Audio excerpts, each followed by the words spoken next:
Hi, you join us today for another of our BRM unboxing videos. We've got some new kit from Revolution Trains. Howard, what are we looking at here? Well, these are the new Class B tank wagons. Very exciting release from Revolution Trains, mainly because for many N-gauge enthusiasts, these wagons were versatile from sort of the 1950s right the way up to 1990s and possibly even a little bit beyond. Produced in their hundreds as well, weren't they? Yeah, very versatile, carried many different liquids, so they were classified into Class A or Class B, depending on what they carried. So Howard, what's the difference between Class A and Class B? Well, for those of you at home, I have it here. A nerdy fact. So, Class A flammable liquids have a flash point below 22.8 degrees, and the reason it's that is because that is common room temperature and a boiling point above 37.8 degrees. Class B flammable liquids flash point below 22.8 degrees and a boiling point greater than 37.8, so domestic fuel, heating oils, petroleum, all the rest of it. So a flash point, just for those of you who are curious, is the point at which a liquid becomes flammable. So if you have one of these liquids, for instance, below 22.8 degrees and you approach it with a naked flame, it won't catch fire beyond 22.8.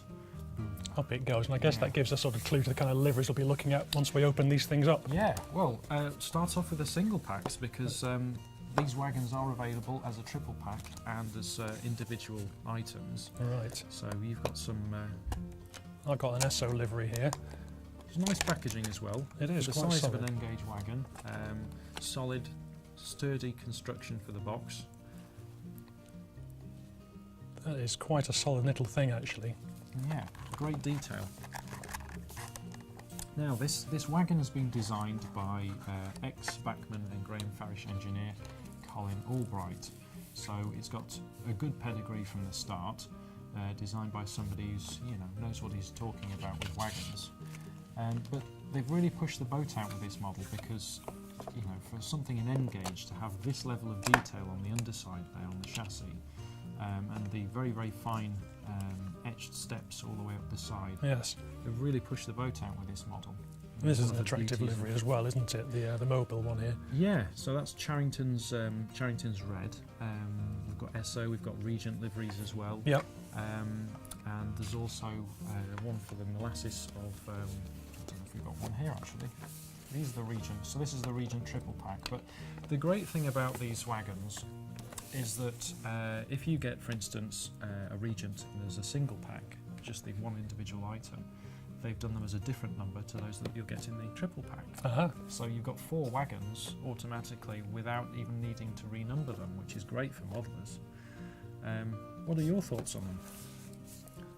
For something that's actually an N-gauge, this feels like it's got a lot of weight. Yeah. It's a really solidly built thing, really finely detailed. I think it will look great in a long rake of wagons personally. But yeah. These were used. You can have them as a 3 or 4 going to a fuel depot. You can have them as a long rake, as Andy says. Very versatile. Now there's 2 different versions that they've done of these models as well. They've done the early suspension and the late suspension. So what's the difference between the 2 suspensions then? Well, it's really all to do with how the railways developed, speed of traffic, things like that from the 1960s onwards. So, and you'll note that the 2 you've got there with the early suspension, it's basically just got a leaf spring. Right. And with the advent of faster trains, you want to keep things running at higher speeds to avoid interrupting traffic flows on the railways, ever increasing traffic against the motorways, with lorries. That's not that different to the size of what a lorry could handle back in the day.